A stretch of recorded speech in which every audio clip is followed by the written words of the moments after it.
하나님께서는 만물을 창조하실 때에 자신의 완전한 지혜를 사용하여서 한치의 오차도 없이 또한 오류도 없이 완벽하게 만물을 창조하셨습니다. 하나님의 완전한 지혜는 참으로 무에서 유를 창조해 내신 지혜이고 또한 창조하신 그 모든 만물을 지금도 변함없이 질서를 따라 움직이게 운행하시는 그런 지혜입니다. 우리는 이런 하나님의 지혜를 오늘도 여전히 사모하며 살아가야 하는 자들이죠. 이제 지혜가 이 중요한 사실을 강조했다면 오늘 본문에서는요, 이제 사람들을 지혜로, 하나님의 지혜로 강력하게 초대하는 장면이면서 또한 지혜가 사람들을 초대하는 그 내용의 어떤 결론과도 같은 부분입니다. 그 부분을 차근차근 살펴보겠습니다. 자, 32절 함께 읽겠습니다. 32절 시작. 아들들아 이제 내게 들으라. 내 도를 지키는 자가 복이 있느니라. 아멘. 아들들아라고 하는 이 부름은 당시로 보면 솔로몬이 유대인들 그리고 대표적으로 남자들을 호칭하는 거지만 이스라엘 백성들을 향하는 것이고 오늘날은 믿음의 백성들 전체를 향하여 아주 친근하게 사랑스럽게 부르는 호칭이라고 할 수 있습니다. 그래서 아들들아 하면서 무슨 말로 연결을 하냐면 이제 내게 들으라 이렇게 이야기를 해요.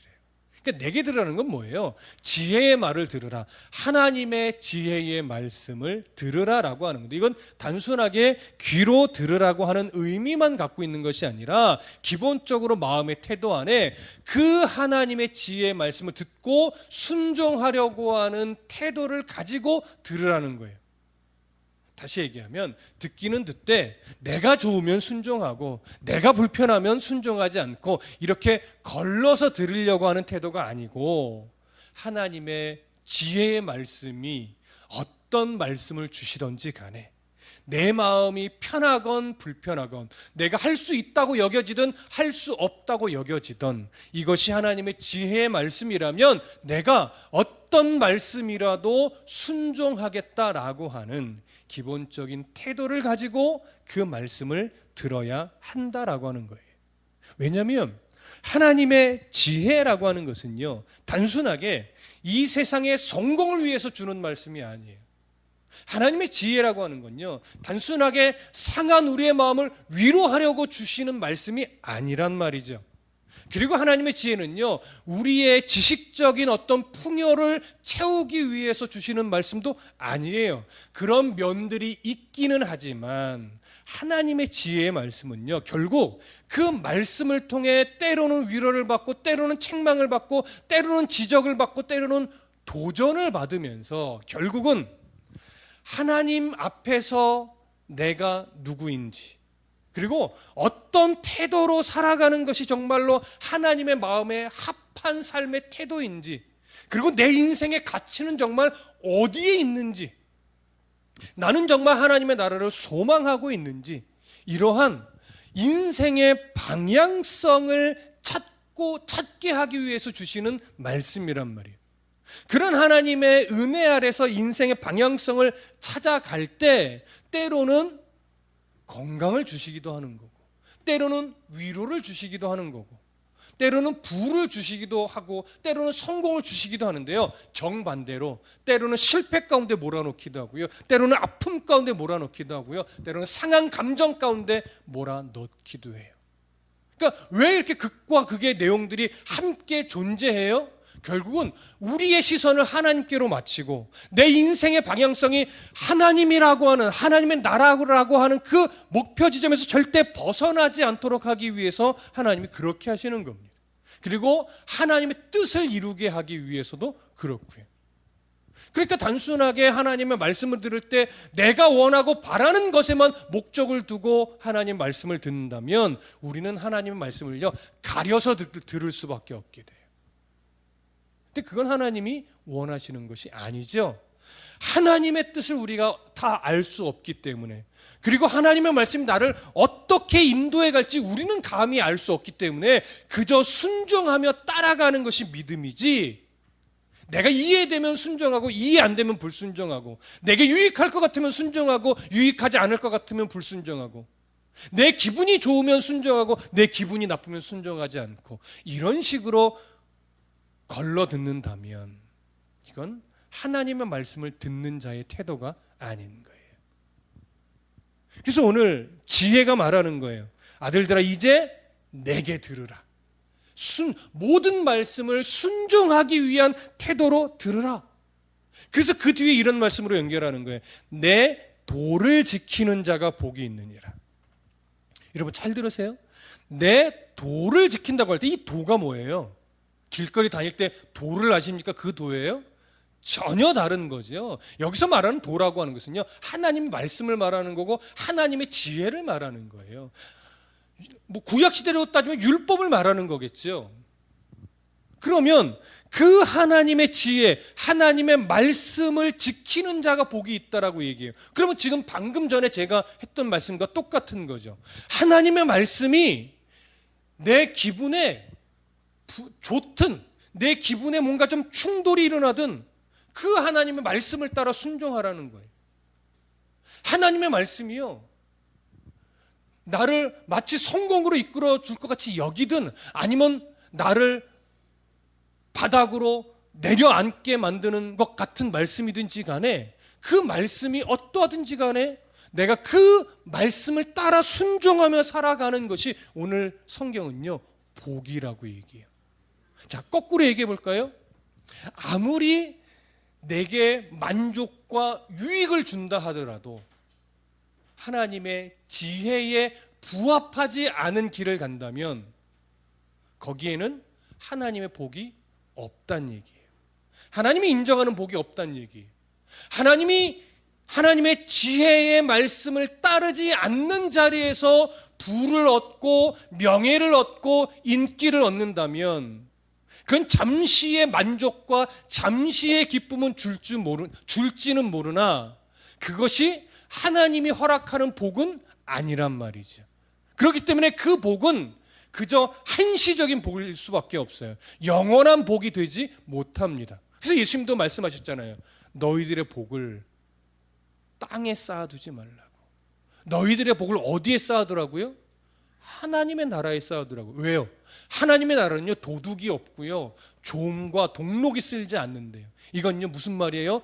영원히 변치 않는 복을 누린다는 얘기죠. 그러나 하나님과 상관없는 땅의 복은 그 당시에는 좋고 행복하고 즐겁게 여겨질지는 모르나 상황에 따라 빼앗기고 상황에 따라 감정을 상하게 만들고 상황에 따라 슬퍼지게 만드는 것들이에요. 영원하지 않아요. 무슨 말씀 이해되십니까?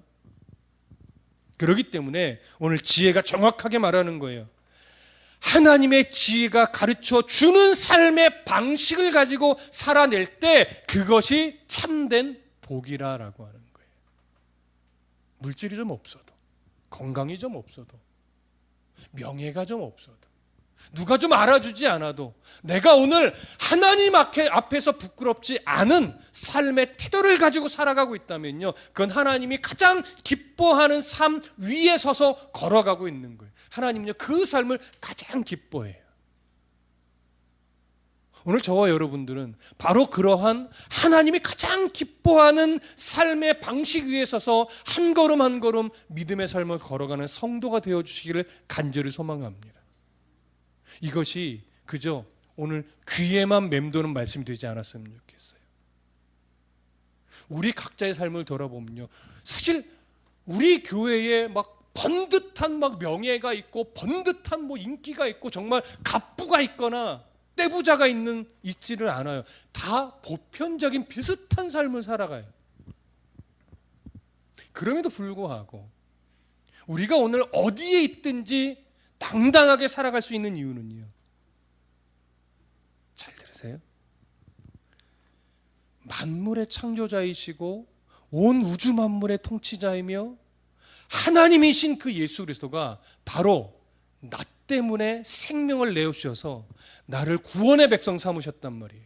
그리고 물질이나 건강이나 명예나 인기와 상관없이 하나님을 아버지라고 믿고 그 믿음에서 흔들리지 않고 살아가려고 오늘 몸부림치고 있다면 그 성도의 삶을 하나님은요 가장 멋진 삶이라고 인정해 줘요. 그건 제 말이 아니에요. 성경 창세기부터 요한계시록에까지 그 하나님 마음들이 고스란히 다 담겨 있어요. 여러분 성경 잘 보세요. 오늘 잠언도 그 얘기를 하는 거예요. 돈이 없어서 슬프냐? 하나님의 말씀 위에서 살아가라. 그것이 가장 복된 삶이다. 건강이 없어서 슬프냐? 아니다. 말씀 위에서 살아만 가면 하나님은 그 삶을 가장 복된 삶이라고 인정해 주신다. 명예가 없어서 힘드냐? 하나님이 함께 하시는 그 삶이 가장 복된 삶이다. 근데 우리는 자꾸 이걸 잊어버리는 거예요. 왜? 개인적으로 내 육체적으로 별로 유익이 안 된다고 생각하니까. 그래서 잘 들으세요. 신앙생활을 정말 올바르게 하기 위해서는요 가장 우선의 숙제가 뭔지 아십니까? 물론 말씀도 많이 듣고 설교도 많이 듣고 성경 공부도 하고 이것도 중요하죠.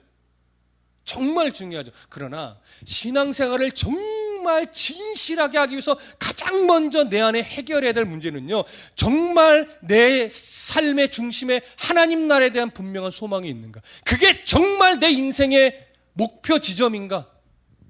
예수 그리스도의 십자가 은혜가 정말 죽을 영혼인 나를 살려낸 정말 한이 없는 은혜의 복음인가? 이게 우리가 가장 먼저 해결해야 될 숙제. 이게 해결이 되지 않으면요 입술로는 예수 그리스도의 보혈의 공로가 너무나 큽니다라고 말하지만 여러분 우리는요 100만 원과 수요 예배를 바꿀 수 있는 사람이에요. 아닌 것 같으세요? 수요일 7시 30분 1시간만 일해주면 100만 원 준다고 누가 얘기해요. 거짓말 아니래요. 현찰을 딱 보여줘요. 근데 나 그거 거절하면 수요 예배 올 수 있어. 과연 이 중에 딱 한 번인데 그거 거절하고 수요 예배 올 만한 사람이 누가 있을까요? 저는 한 명도 없어 보여요.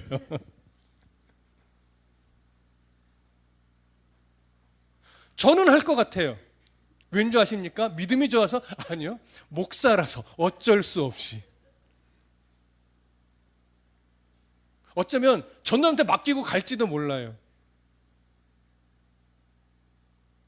이게 사람이란 말이에요.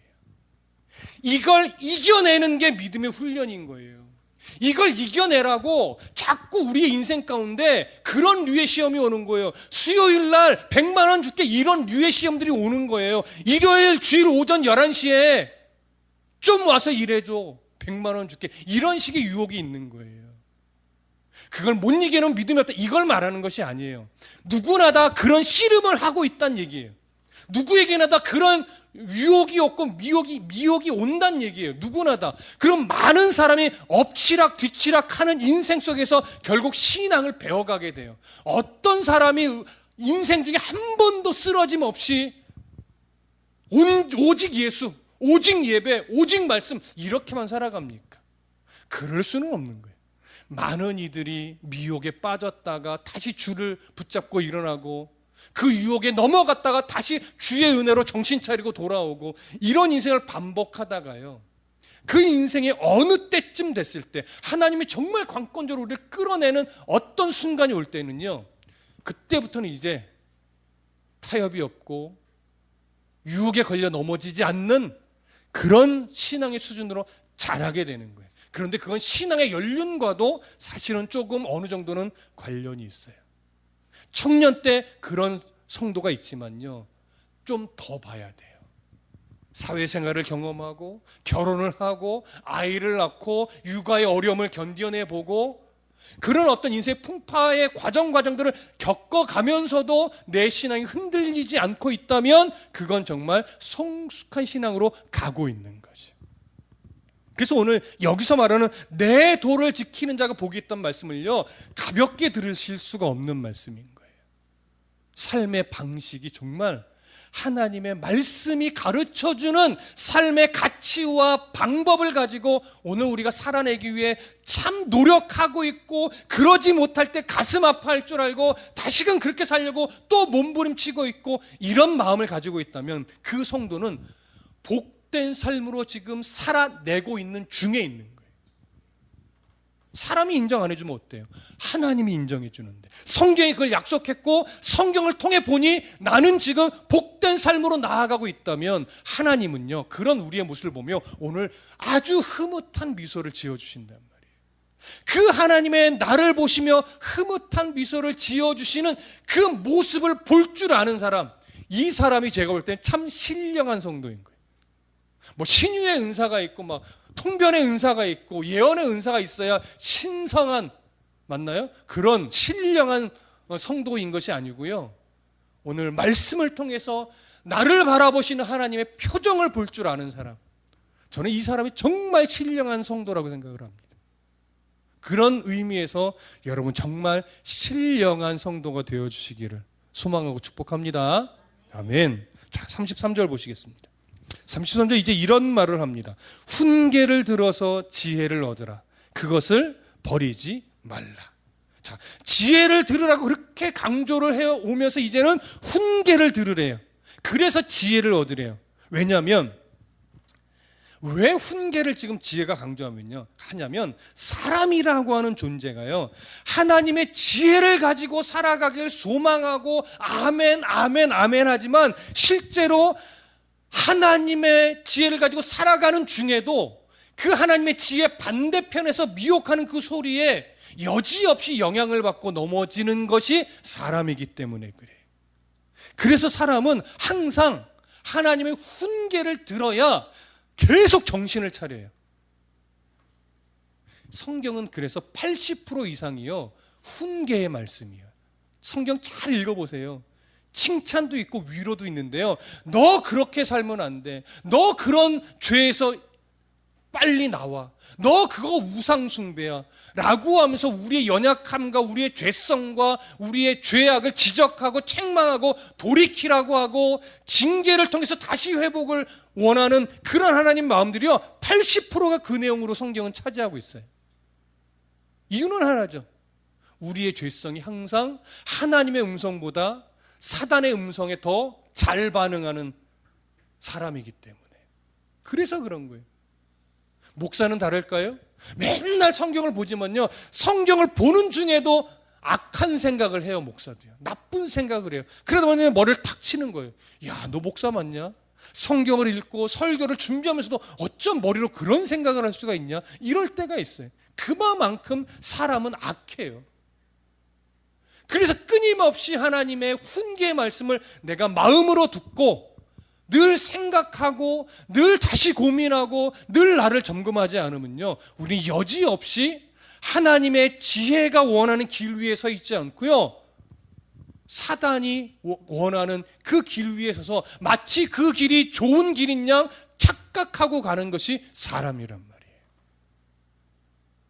그래서 성경이 끊임없이 자꾸 책망하는 거예요. 그 책망의 말씀을 아멘으로 받아낼 수 있을 때 우리의 신앙은 자라가게 됩니다. 이런 하나님의 훈계는요, 결코 성도를 버리기 위한 의도로 주시는 책망이나 징계가 아니라 다시금 회복하고 하나님 앞으로 돌이키도록 하기 위한 하나님의 또 다른 사랑의 채찍인 거예요.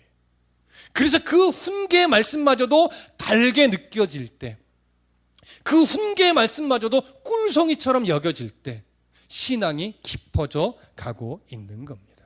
그러니 오늘 하나님의 말씀을 통해서 그 훈계를 들을 때 기쁨으로 받고 그 훈계를 거절하거나 버리는 성도가 되지 않기를 간절히 소망하고 축복합니다. 자, 이제 조금 더 깊은 얘기를 지혜가 하는데요, 34절 보겠습니다. 시작. 누구든지 내게 들으며 날마다 내 문 곁에서 기다리며 문설주 옆에서 기다리는 자는 복이 있나니. 자, 누구든지 하나님을 사랑하는 자라면, 하나님의 지혜를 가지고 살아가기를 소망하는 자라면 그 신앙은 꾸준히 무엇을 들어야 된대요? 지혜를 들어야 된대. 꾸준히 하나님의 지혜를 들을 수 있는 성도가 되어야 한다는 거예요. 그런데 꾸준히 하나님의 지혜를 듣는 것에 대해서 오늘 좀 비유로 말씀하는데 이렇게 얘기해요. 날마다 내 문 곁에서 기다리는 모습으로, 또 문설주 옆에서 기다리는 모습으로 소개를 해요. 여러분, 이런 표현은 주로 어떤 모습을 비유로 든 걸까요? 한 남자가 사랑하는 한 여인을 정말 간절히 기다리는, 이제나 오려나 저제나 오려나 이렇게 사모하는 마음으로, 설레이는 마음으로 사랑하는 이를 기다리는, 그녀의 문 앞에서 기다리는 이런 남자의 간절한 마음을 이런 표현의 비유로 담아서 설명하는 겁니다. 이렇게 하나님의 지혜를 사모하는 자는 그 하나님의 지혜가 있는 곳을 찾아 날마다 그 말씀을 듣기 위해서 힘쓰고 애쓰고 노력해야 한다라고 하는 것, 그것을 강조하는 거예요. 혹시나 내 인생 가운데 하나님의 지혜를 놓치게 살아가는 그 순간이 올까 걱정하면서 어떤 순간에도 하나님의 지혜를 놓치지 않기 위해 오늘도 내가 어떻게 노력할까, 어떻게 하나님 말씀을 가까이 할까, 그 고민을 하고 있다면 그 성도는 바로 그 하나님의 말씀을 사랑하는 연인을 기다리듯이 오늘 그 말씀을 기다리는 자가 되는 거죠. 그런데 사실 이상하게 우리는 하나님의 말씀의 소중함과 귀중함은 알지만 그 하나님의 말씀을 한시도 놓치지 않기 위해서 몸부림치는 흔적은 좀 약합니다. 여러분 생각해 보세요. 사람이요, 건강에 아주 위험한 적신호가 생겼을 때 보편적으로는 어떻게 행동하나요? 우선 어떻게 해서든지 운동을 하려 할 거예요. 그리고 또 시간을 쪼개서라도 운동하지만 어떻게 해서든지 몸에 좋은 것이 있다고 하면 그것을 사서 먹을 거예요. 그렇죠? 어른들은 잘 모르겠는데 요즘 젊은이들은요, 정말 자기가 너무나 가지고 싶었던 리미티드 상품, 한정판 상품이 딱 나온다라고 하는 소식이 딱 올라오잖아요. 전날 텐트 치고 가서 줄 서는 사람들이 맞나요? 몇 시간 기다리는 건 그건 문제도 안 돼요. 지방에서 하루 전날 올라와서 그 리미티드 상품을 사기 위해 텐트를 치고 그 밤에 노숙을 하면서까지도 그걸 사기를 주저하지 않지. 음식에 진심인 사람들, 두세 시간 기다렸다가 웨이팅했다가 그 한 끼를 먹는 그 수고를 아끼지 않습니다. 제가 거짓말 하나요? 텔레비 보면 많더라고요. 저에게는 절대 있을 수 없는 일이에요. 뭘 저걸 한 끼 먹자고 2시간을 기다려, 정신 나간 거 아니야? 저는 그런데 이 맛있는 음식에 정말 진심인 사람들은요, 2시간 줄 서는 거 괜찮아, 전혀 문제가 안 되더라고요. 왜요? 그 음식이 주는 그 기쁨, 그 가치가요, 2시간과 맞바꿀 수 있는 가치이기 때문에. 리미티드 상품, 그걸 사기 위해서 하루 전날 와서 노숙하는 거요, 그건 충분히 가치가 있다고 여기니까 그렇게 할 수 있는 거예요. 건강이 얼마나 소중한 가치입니까? 그러니까 이전에는 안 됐는데 그 적신호가 딱 생기자마자 없는 시간을 쪼개서라도 운동하고 좋은 음식 사서 먹는 거예요. 그런데 우리는 이상하게 하나님의 말씀을 한 소절이라도 놓치지 않기 위해서 시간을 쪼개거나 무엇인가를 포기하는 일은 잘 안 해요. 왜일까요? 이건요, 변명의 여지 없이 하나님의 말씀의 가치를 제대로 모르는 거예요. 내 안에 그 하나님의 말씀을 바로 아는 것이 얼마나 인생에 있어서 중요한 가치인가를 가슴으로 제대로 느끼지 못하니까 무엇인가를 내가 포기해서라도 나는 하나님의 말씀을 들어야 되겠다, 이렇게 안 나가지는 거예요. 제가 너무 유치한 예를 들었나요? 그런데 그렇지 않아요. 여러분, 하나님의 말씀을요, 뭐 잠을 쪼개서라도 진짜 들으십시오, 이렇게 요구하는 것은 아니지만 때로는 잠을 쪼개서라도 하나님의 말씀 앞에 내가 마음을 내어 드릴 필요도 있는 거고요. 내가 무엇인가를 좀 포기해서라도 하나님의 말씀을 놓치지 않기 위해 몸부림치는 이런 애씀이 진실한 마음으로 일어나야 돼요. 억지로 되지는 않습니다. 하나님의 말씀의 가치가 내 안에서 정말로 깊이 살아날 때 조금 무엇인가를 포기하면서도 내가 말씀을 놓치지 않기 위해 몸부림치게 되어 있어요.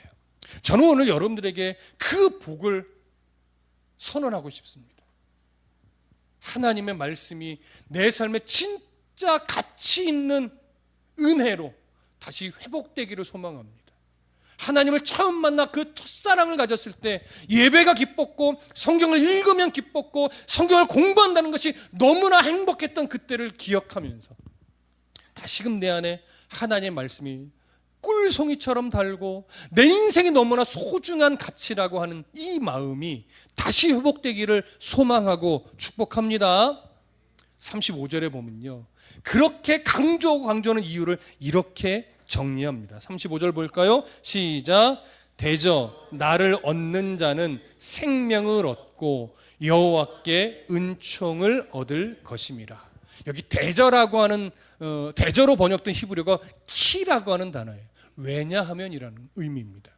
왜 시간을 쪼개서라도 연인을 기다리듯이 하나님의 말씀을 사모하며 기다리고 말씀 앞에 시간과 마음을 내어 드려야 하느냐? 35절은 이렇게 얘기하죠. 지혜를 얻는 자는 생명을 얻는 것과 똑같기 때문이다 라고 말하는 거예요. 여기서 말하는 생명이 뭡니까? 단순하게 오래 사는 것? 그거 아니에요. 영원한 하나님 나라의 삶과 연결이 되는 거지만 하나님의 나라에서 가기 전에 이 땅에 살아가는 동안도 하나님의 말씀으로 인하여 정말 생명력 있게 기쁨과 감사가 넘치는 삶을 살아갈 수 있게 되기 때문이라는 거예요.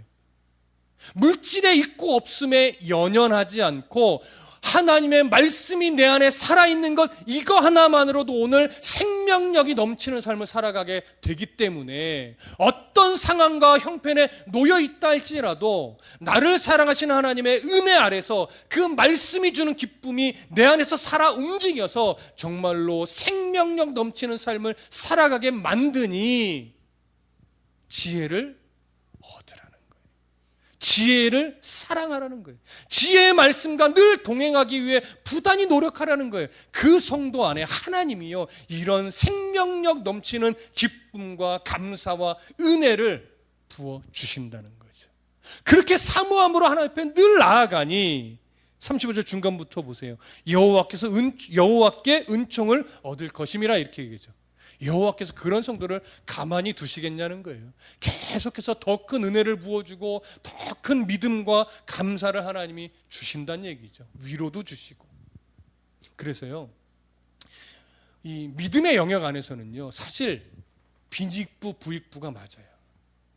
은혜를 사모하는 자는 더 큰 은혜를 계속 받아 누리게 돼요. 그런데 한 번 은혜를 거절하고 곁길로 나아가다 보면요, 하나님의 은혜와는 너무나 거리가 자꾸 멀어져서 생명력 있는 삶이 아니라 결국 돈의 노예가 돼서 끌려다니는 삶, 명예의 노예가 돼서 끌려다니는 삶, 인기의 노예가 돼서 끌려다니는 삶, 그런 삶으로밖에 되지 않는다는 거예요. 돈이 있어야만 기쁘고 명예가 올라가야만 기쁘고 인기가 있어야만 기쁜데 인기가 떨어지면 죽을 것 같고 명예가 바닥이 나면 죽을 것 같고 돈이 좀만 사라져도 인생 망친 것 같이 절망에 빠지는 이런 인생이 된단 말이에요.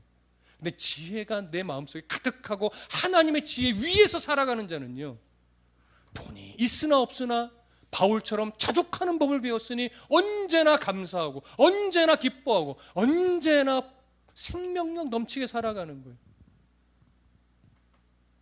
여러분, 그 복이 더 큰 복이죠. 있고 없음에 구애를 안 받아요. 왜? 나의 소망은 하나님의 나라에 있거든요. 하나님은 그 하나님의 나라가 너의 것이라고 이미 약속하셨거든요. 예수 그리스도가 나를 위해 생명을 내어주셨거든요. 그리고 이 사랑에서 그 어떤 권세도 끊을 자가 없다라고 정확하게 성경이 약속하고 있거든요. 우리는 이 복을 이미 받은 자인데 자꾸 있고 없음에 자꾸 노예가 되어버려요. 높고 낮음에 노예가 되어 있어요. 하나님이 그렇게 만든 것이 아니라 내가 스스로 노예가 되는 거예요. 그러니 하나님이 안타깝죠. 하나님의 지혜만 내가 잘 가지고 있다면 있고 없으면 노예가 안 되고 높고 낮으면 노예가 안 될 텐데 하나님의 지혜를 자꾸 멀리 하니까 내 인생이 있고 없음의 노예가 된다고요. 높고 낮음의 노예가 돼서 맨날 절망하고 맨날 상황에 매여서 아파하고 근심에 빠져 있고 이런 인생이 되는 거예요. 하나님이 얼마나 안타깝겠습니까? 상황과 형편을 보면 이해는 되나 하나님의 시선으로 보면요 인정할 수는 없는 거예요. 무슨 말씀 이해되시죠? 힘겹고 어려운 이들의 상황을 외면하는 게 절대 아니에요. 같이 울어야 돼요. 같이 아파할 줄 알아야 돼요. 그러나 다시금 일어날 수 있는 힘은요 같이 아파하는 것뿐만 아니라 결국 우리 안에 하나님의 지혜로 채워야만 그 절망과 아픔과 근심의 늪에서 벗어날 수 있어요. 하나님을 다시 만나야 돼요. 하나님의 지혜로 다시 내 인생을 채워야 돼요. 그래야 노예가 되지 않습니다. 오늘 성경은 바로 그 얘기를 하는 거예요. 대저 지혜를 얻는 자는 생명을 얻고 여호와께 은총을 얻을 것이라. 이 의미를 오늘 가슴에 올바르게 새겨 넣는다면 우리들의 인생사전, 앞으로의 인생사전에는요 절망이라는 단어는 사라질 겁니다. 근심이라는 단어도 사라질 겁니다. 왜? 하나님이 나의 진짜 아버지가 되시니까. 예전에는 말로만 아버지였다면 이제 대면하여 욥처럼 바라보는 아버지와의 관계가 되니까. 근심은 있을 수 있으나 사로잡히지 않아요. 절망스러운 상황은 올 수 있으나 거기에 노예가 되지는 않아요. 왜? 내 안에 하나님의 지혜가 있으니까. 마지막 36절 볼까요? 함께 읽습니다. 시작. 그러나 나를 잃는 자는 자기의 영혼을 해하는 자라. 나를 미워하는 자는 사망을 사랑하느니라. 여러분, 이런 하나님의 말씀이 끊임없이 선포됨에도 불구하고 여전히 이 말씀을 온 마음을 다해 아멘으로 받아내지 못하고 있다면 아직 그 사람은, 아직 그 성도는요 하나님의 지혜를 잃어버린 성도가 될 수밖에 없어요. 그러면 결국 그 하나님의 지혜를 온 마음을 다해 아멘으로 진실하게 받아내지 못한다면 결국 그 영혼에 도움이 되지 못해요. 오늘 성경은 해가 된대요. 해롭게 된대요. 그러면서 또 뭐라고 말해요? 자기 영혼을 해하는 자라면서 나를 미워하는 자는 사망을 사랑하느니라. 하나님을 저주한다는 얘기가 아니에요. 하나님의 지혜를 마음으로 받아내지 못하고 역시나 귀로는 듣지만 가슴으로 받아내지 못해서 결국 교회 문 밖을 나가면 결국 돈의 노예가 되고 명예의 노예가 되고 인기의 노예가 되고 상황의 노예가 돼서 살아가면 결국 그 인생은 마치 사망을 사랑하여 사망으로 치달아가는 사람처럼 인생이 계속 나락으로 떨어질 수밖에 없다는 거예요. 그런 생명력 없는 삶, 그런 절망의 늪에 빠지는 삶을 살아가지 말라는 거죠. 절망의 늪에서 헤어나오는 길은 돈도 아니고 건강도 아니고 명예도 아니에요. 하나님으로, 하나님의 지혜로 나의 영을, 내 심령을 가득 채우는 것밖에 없어요. 그렇게 예수님을 깊이 만나면요 우리는 오늘도 입을 열면 감사가 나와요. 입을 열면 찬송이 나와요. 입을 열면 기도가 나와요. 말씀이 꿀성이처럼 정말 달구나라고 하는 것을 온 마음으로 느끼고 고백하게 되는 거죠. 이것이 바로 성도의 삶인 겁니다. 하나님이 주시지 않은 그 기쁨에 속지 마시고 하나님이 주시는 기쁨을 가지고 오늘도 복된 삶으로 살아내는 성도 여러분이 되시기를 간절히 소망합니다. 오늘 이 말씀을 한 번 더 가슴에 새기시죠. 이제 내게 들으라. 내 도를 지키는 자가 복이 있느니라. 하나님의 지혜를 따라 살기 위해서 끊임없이 말씀을 가까이 하고 말씀을 들으며 말씀을 올바르게 깨닫기 위해서 내가 할 수 있는 최선의 노력을 다하며 그 어떤 가치에도 말씀이 주는 가치를 빼앗기지 않는 그런 참 복된 성도가 되시기를 간절히 소망하고 축복합니다. 기도하겠습니다.